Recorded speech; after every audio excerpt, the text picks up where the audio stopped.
welcome back. Your dreams were your ticket out. Welcome back to that same old place that you laughed about. Well, the names have all changed since you hung around, but those dreams have remained and they've turned around. Who'd have thought they'd lead you? Who'd have thought they'd lead you? Back here where we need you. Back here where we need you. Yeah, we tease him a lot, 'cause we got him on the spot. Welcome back. Welcome back. Welcome back. Welcome back. Welcome back. Welcome back. Welcome back. We always could spot a friend. Welcome back. All right, I think we're good.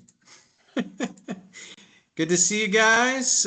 We are Super Saucy episode 3 after some interesting technical adjustments that had to be made. Welcome back, guys. How's it going? Happy New Year. Hey. Good to see everybody.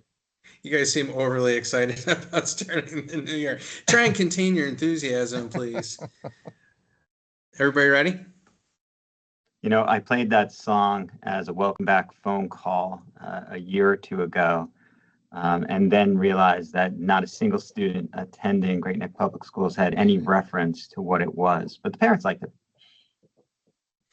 I did it after a series of snow days a few years ago, and to your point, only parents got it. Unfortunately, I think, and it's like, as we're aging before our eyes, I don't know how many people would get it now in the same way. No. Yeah, well, Lars, you're one of those people, so what are you chiming in for? That aired pre-Lars, I believe. I'm still. I didn't know what you guys were talking about, so I'm a I was just nodding along. You older folks. In my opening yesterday with our staff, I typically will share like an update about the kids, and often I've said, and I asked my kids for advice. So here's their advice for you. And Emma, a lot of the people here watching, and you guys know, is 13, so going into 8th grade. I had asked her for a list of the vocabulary that maybe everybody should be aware of, like the Urban Dictionary meanings of things, because earlier this year I was in a meeting.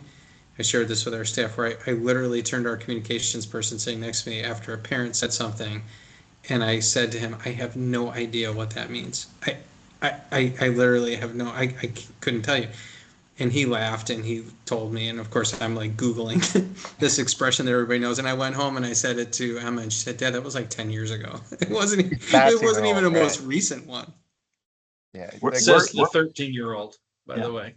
Yeah, right, exactly. Yeah. Worst story, and recently at Welcome Back last year, if you remember, one of the big songs from last summer was Chaperone and Hot to Go. You remember that little ditty? Well, it had just kind of gotten popular just before school started. So I was trying to be hip and cool, and after my inspiring, energetic words to the entire faculty of Great Neck Public Schools, I said, all right, hope you're all hot to go, get out there and do your thing. And then, of course, later discovered exactly what Chappelle is referring to within the lyrics of that song. And when I told that story to my daughters who are in their 20s, they basically said, swing and a miss. And it was. Yes, it was. At commencement a few years ago, I played in the tent before the ceremony, just some upbeat music, and it was really important for me to have Queen, Don't Stop Me Now. But if you listen to those lyrics, really not about graduating and, don't stop me in life. It was quite different. It was not long ago when I said to my 20-year-old and his girlfriend, joking, like trying to be uncomfortable about the idea that if they were going to be hanging out in the family room, I was like looking forward to watching TV with them and hanging out, and I was just being obnoxious and like waiting for him to say like, Dad, really, we're okay. And I said, not recognizing what this expression actually meant, like, what are we gonna do? Like, let's watch Netflix and chill. And they were like, no, we're not doing that. we all seem to be stepping on the same landmine. That's interesting. We used to be cool, I think. No, we used to have Riz. Right. Now you have no risk now. And then Yeah. she told me you need to finish it by saying clock it, which I thought she was definitely setting me up for saying something inappropriate in front of 500 people. Yeah. And I did. Yeah. Yep. That. And then I got a text from somebody that said, "Yo, Unk, that was cringe." Thank you. That much appreciated during the welcome back speech. Well, it sounds like you guys are off to a great start. Did you start with staff yet, everybody? No, I have quiet buildings right now. Sparkly quiet buildings. Awesome. Yes. Staff has returned. Good to go. Took a break from bringing them all together this year as that creates some logistical challenges of 850 teachers and 1,800 staff members, that kind of thing. I love bringing them all together. I love the common message. This year, I asked the principals to play a pre-recorded message that I created over the summer, featuring about a dozen different AI initiatives, AI images, delivering the message. And then I made the mistake of going to one of the buildings when the principal played my message. So I got an immediate review that it was only kind of sort of funny and some polite chuckles because I think I was in the room. Block that. Yeah, clock that. What about you, Jace? We had every summer, last week, we have our full instructional staff for 3 days of PD and collaborative time. So we had all those folks in, and our real open, though, with the whole staff together is on Tuesday. So looking forward to having everybody together, but we did have the whole instructional staff together for 3 days last week. It's awesome. Do you guys also call your opening day? Do you call yours Lars Day also? Oh, We call ours Lars Day. Yeah. yeah. People can't figure out why, but we do call ours Lars Day. Yeah. No, I don't. Although I get text messages every time we have a superintendent's conference day from friends and neighbors in the community asking what time the parade is, what gifts they should get me for superintendent's conference day, things like that. It's not necessary. But I actually have people say, do you have any idea what the agenda is? And I thought, no. Were you part of this at all? No, I wasn't. What do you, so as you started the year, do you guys have themes in mind, or like what was your approach to that, and what does it look like in your district? I think sometimes we do it differently. It's interesting for people to know how people approach that, but what kinds of messages did you or are you trying to send to people as the year starts, and how do you send that? I mean, Ken does it by video, but what were like the central things that you were trying to express to folks as they came back? I think we took the position of new opportunities. You know, the overall message that I'm not sure is original, but I try to strongly convey every year is the unique opportunity we have every day to make a profound impact on the life of a student, and to help teachers to realize you're never quite sure exactly what that means for each student. It's not always the light bulb moment, you know, from an instructional standpoint. Sometimes it's just a kind voice, a kind word, a reassuring look, you know, when we don't know what the child's experienced the night before. You know, that whole what's in the backpack approach, and keeping the whole child in mind, and every day being a new opportunity. And I think I used better words in my communications with the staff, but I think every day maximizing opportunities was the overall message I hope they walked away with. What about you guys? That's me. I've been thinking about this more and more about the purpose of what we do, whether it's third grade or chemistry or athletics, and what that means to a student as they get to graduation. And what I've started to communicate more and more is the day after commencement, and that everybody's doing their part to get to commencement. But if that doesn't connect to the morning after graduation, then I'm not sure we've done our job as well as we could have. So yes, they got a diploma, but if it's not connecting to their first choice of life pathway, we've missed an opportunity. I think Portrait of Graduate kind of shows that as well, and connections through like Naviance and things. But what I've tried to convey and what I plan to convey on Tuesday is that work, connecting to the community, connecting to life. What happens to that child the day after? That's what you need to be worried about, not getting them to the commencement stage.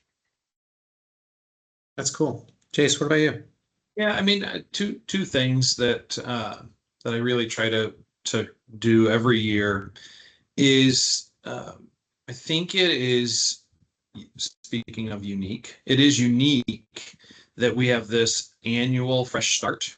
I think, most other sectors, the new fiscal year rolls around, they're not having, everybody together for the celebration. They're not doing that piece of every new year is a new opportunity and fresh start for kids, fresh start for staff, versus it being, I'm just doing the same thing year after year. We have that piece.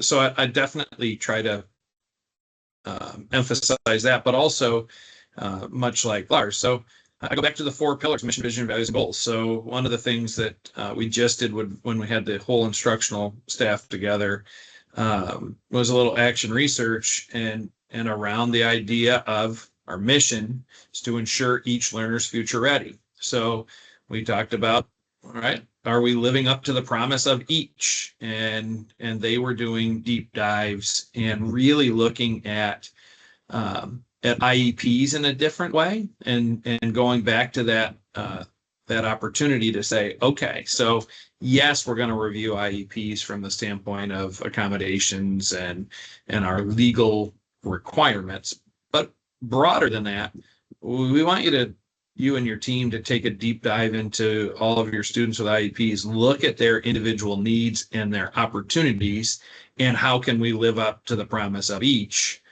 individually with each of these students. And it was really great conversation, and not just conversation, but an action plan around that. So, I like to leverage and remind 4 pillars, but also that, last year you may have had a great year, and that's fantastic. Let's celebrate that. And last year may not have been such a great year for you, and you've got a fresh start and new opportunities. So that's what I try to do. What's cooking in Brighton? Very similar. It's interesting. I was thinking about the 3 of you and your answers to that, and what you're sharing is really about building culture, right? Like re-emphasizing the things that are most important. And although to different degrees, you mentioned things I would call like content things, you're not doing an hour presentation on, portrait of a graduate, and then here's what we're going to do next, and this is the next task, and then by the way, with regard to AI, we're going to do these 6 things. It really was about like sending a particular message and continuing to build that culture. And ours was very much about that. Our whole format actually to it has evolved over, 17 opening days now to reflect that, and I think, and get at that idea of culture. So we have kids perform at the beginning, and it's a great opportunity to say, this is a reminder of what you do, nurturing people's talents and skills, and whether it's in an academic area, an athletic area, an arts area, look at the contribution you make. And it's just a great tone setter. We also have our alumni association speaks and rattles off like these amazing things that alumni have done, and now you're shaping the next generation of whoever will give a national security briefing to 4 different presidents, or who will write the Constitution for a developing nation, or whatever the amazing things are that have been done. Our board president always speaks, and just, it's a rah-rah, like, welcome back. We're really proud of you. We're excited for you to be there. And then I always have a piece, and it's been different in different years. Last year, I spoke a little bit more, and it was a little more content around civil discourse leading into a political season and a presidential election last year, and creating balance in our classrooms.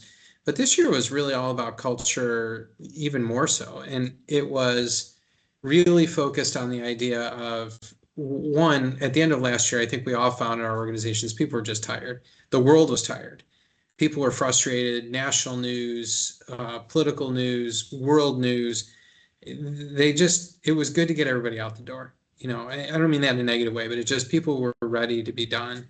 And it was hard to put your finger on exactly what it was, but there was just an exhaustion. And I decided and reflected on it over the summer. I think, like you guys, I think about all the time, a story will come out, my kids will do something funny will happen. You'll get an email, you'll read something. Oh, that's something I want to talk about on opening day, or I want to mention that. Those like anecdotes, you're taking notes all the time. Mine was all about the Bills, and Hard Knocks gave me some great material this year, but I so respect organizationally how they have thought about the process, right? They are intentional in their work. They have a strategic plan. They measure their results and then they adjust along the way to make sure they're achieving success. They get the right people in the right positions. They bring the right people into their organization and they exit. Sometimes I think about a particular wide receiver who's no longer with the team, right? Like they exit when they need to, but for the most part, they're really focused on building and building within and helping people grow. And they've, signed their draft picks from 4 years ago to extensions because they built them from within. They've nurtured that culture. But here was something totally fascinating to me. I didn't realize until Hard Knocks when they were showing film, they celebrate and they coach people on picking up teammates off the turf and celebrating their enthusiasm, their excitement after a great play. So there were just these interesting messages to say to our staff, like, you do this. This is who you are. You pick each other up off the turf. You celebrate each other's achievements. You are the number one draft picks. You are the people that we've built from within that are amazing, that are fantastic. It's the right people.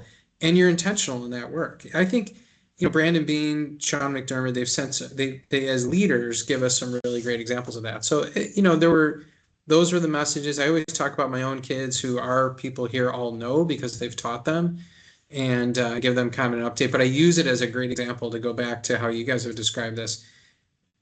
When we think about treating every child as if they are our own and focusing on the individual needs of every child, I try and use my own kids for that parallel, because now 80% of the people in front of me I've hired and asked that question in their final interview.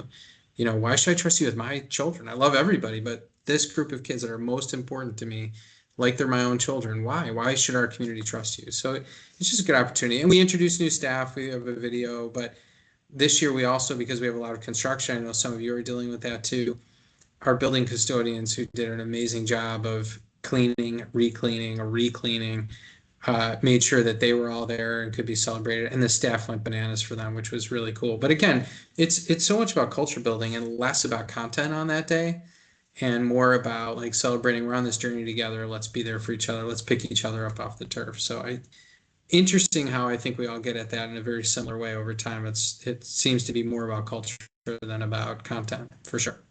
By the way, just a quick parallel as you're mentioning the Bills and Hard Knocks. I was and it was not, I wish it was in some intentional brilliance, but I was doing some PD and mentioning about training camp and just training camps in general. I of course was referring to the Bills piece, but the fact that every year before the new season, they go to training camp and they go back through the playbook and they're working together and not only building that culture, but also doing that learning. And I think, it wasn't just the rookies. And so that idea of the ongoing continuous learning, but also let's go back to the playbook. Let's make sure we're on the same page. These plays didn't work so well, so we've drafted up some new plays. We're going to try those before the season starts, I think is really important parallel for staff. And it really resonated with the participants saying, well, yeah, we are a profession, the profession that creates all the other professions. If it's important enough in professional football to have training camp at the beginning of every season, well, we probably shouldn't be so resistant. And the irony of that, educators being resistant to learning, but we shouldn't be so resistant about training camp ourselves. I'm probably going to use that on Tuesday as my own analogy, Jason. Well done. Yeah. Thank you. Yeah, absolutely. Lars has been furiously taking notes. Yeah, just recording as we go. The exhaustion piece, I think, can't be overstated. And we talk about caring for kids, and more so in the last number of years about caring for adults and our role as leaders to do that as well. We talk about self-care. One of our focus that we're going to have this year for adults is to parallel the work that we do with kids around community service. And so we're the Bayman in Hampton Bays, one Hampton, many bays. So our theme this year is Bayman in the Bays, and a series of adult community service experiences where you bring your family on a Saturday, and we're a small district, 3 schools, but you get into your own hallway or your own grade level, and sometimes you lose sight that there's a big wide world of Hampton Bays out there, right? And so opportunities to do a 5K fun walk with family members, and to try to fill the bucket that, yes, this is a job. Yes, these are professional responsibilities, but you can find joy in it as well. And not to say, my team hasn't found joy, but this is another dimension of that we've got some great community organizations, and there's no obligation to community service, but it makes you feel better. It makes you feel accomplished and that you've contributed, and circles back to, I think, the symbolism that public education is a true service institution to your community.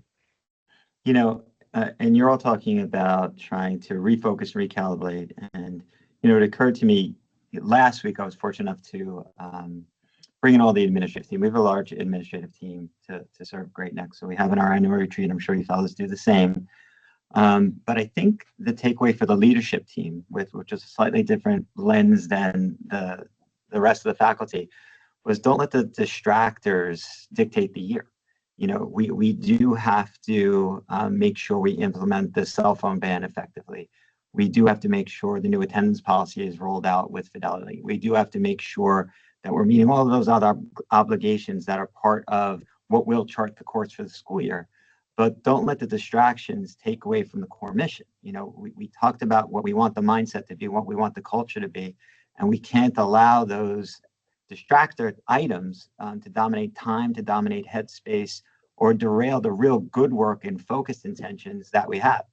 And I think for the administrative retreat, I hope that was their takeaway message, but it felt like it resonated with every leader. No one, no principal signed up to be their role to, monitor the way the kids are holding their cell phones in the hallways. They want to make a difference. They want to send a message. They want, create wonderful opportunities. But that's part of their job, and it's not allowing the A to get in the way of the B.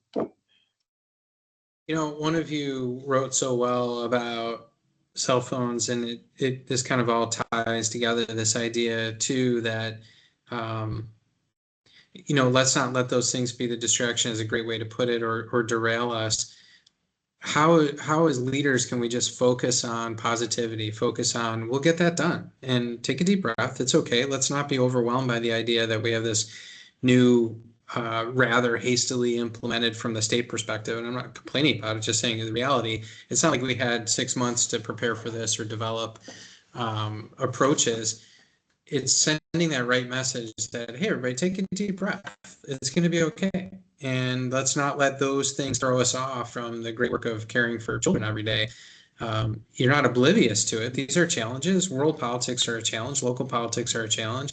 There's plenty there. I think you can find balance between those two things, right? Care about what is impacting people outside, but while inside making the focus kids and positivity and joy in learning and all of those really important culture pieces that help us go about the day and really get things done well. And a couple of you mentioned kind of like okay, here's what we're hoping to accomplish through the course of the year. So then what does success look like? So in June, if I asked you, was it a good year or not, and why, what would you hope to be able to say? What would your response to that be? So I can tell you we're pretty tight with those things. So we just on Monday spent our whole leadership team with the board. Our board, we've done this now. I guess this is the 20th year of it. Our board takes all of them take time off from work, and we spend a whole day together with a leadership retreat where we do sort of a year in review, as also to set the stage for the plan for the upcoming year along with those goals. So we're pretty tight on our SMART goals. So for us, we have 5 district goals. Every building, every school has 2 goals. Every team has a goal. Every individual has a goal. So a lot of the celebration is around those things. The other thing that we try to do with that is just throughout the course of the year, we keep a running list that becomes where I will open our superintendent's conference day, where I just opened our board leadership retreat. And that is all of the significant organizational and individual accomplishments over the course of the previous year.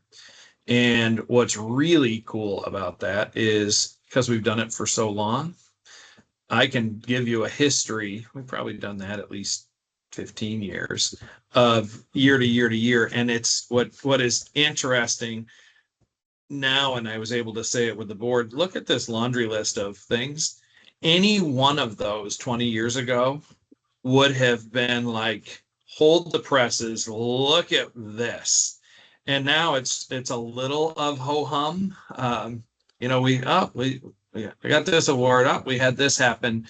And I think by kind of archiving it and being like, look at this collectively, here's where we achieved in the goals. And because of that goal setting structure of district, building, team, individual, when we continue to have the highest graduation rate in the region, well, every individual celebrates in the ownership of that, because it's not about the rate. The other part is what we've tried to do is say, okay, district level, there's where we talk about percentages. Buildings, we don't talk about percentages. Now let's talk about numbers. Teams and individuals, name names. So when we're talking about the district graduation rate or the district achievement measures, the individuals are talking about which of the kids that you named are in that achievement, and incidentally, how did you do it? So I think trying to be really tight on that system and doing it over time, the predictability of it, it makes the celebrations really, really authentic. So I don't have to guess what it's going to be in June, because I can tell you exactly what those areas are going to be, because it's part of this system in our blueprint. Awesome. What about you guys? The commencement stage includes, probably like you all do, we invite teachers from kindergarten through 12th grade to participate in the ceremony. And some of my highest attendance consistently is the kindergarten team. But I go back to where I started, what I've been thinking about lately.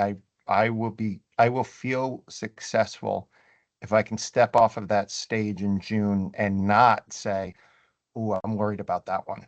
What's going to happen next?" And that's not just a focus on 12th grade. It's a focus everywhere from kindergarten to 12th grade and in every corner. I'll feel successful when we've made those connections for students and into what their next step is, so they don't falter, they don't, tread lightly, that they're ready to go. I'm not sure how you all begin your process of developing your board goals. What I have done for the last several years is I've asked each board trustee to work independently to really target some areas that they believe are important, they believe should be an emphasis and focus for the year, talk about ways that they believe would be effective to measure the effectiveness of achievement towards that goal. And then they all work in isolation, and then I try to bring them together to synthesize them to create 3 or 4 goals to guide the year's work that kind of blend consensus of each of their own individual visions. So I really just finished that process this week. And when reviewing, what the 5 trustees who lead our organization have to say, it's really about expanding opportunity. And I was so pleased to see that was a focus, because it so aligns with the message from the leadership. And I think what we embraced by our faculty is that we have wonderful things happening all over the district. But until we can really rest our head comfortably feeling that every student has the opportunity to fully advantage those chances and opportunities, we're not where we need to be yet.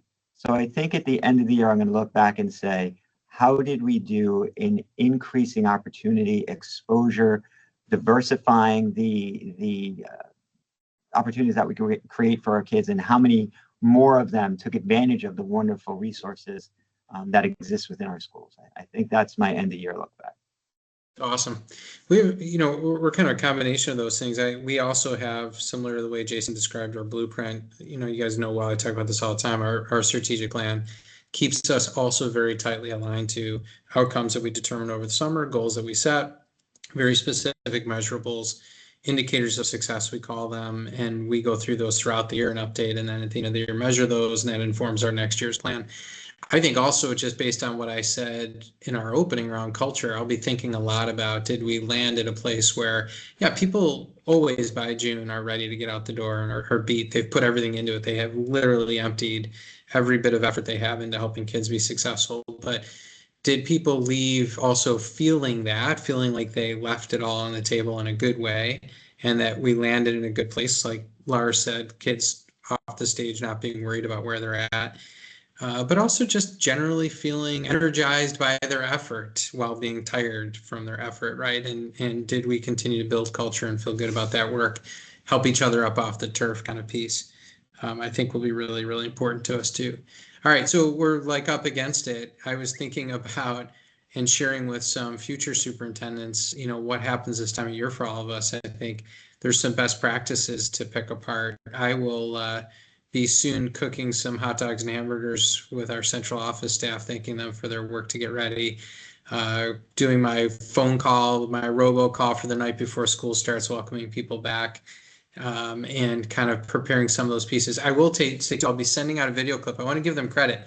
In my message about the Bills, the Buffalo Bills were kind enough to send a video from Dawson Knox, Buffalo Bills tight end, wishing our folks good luck this year too.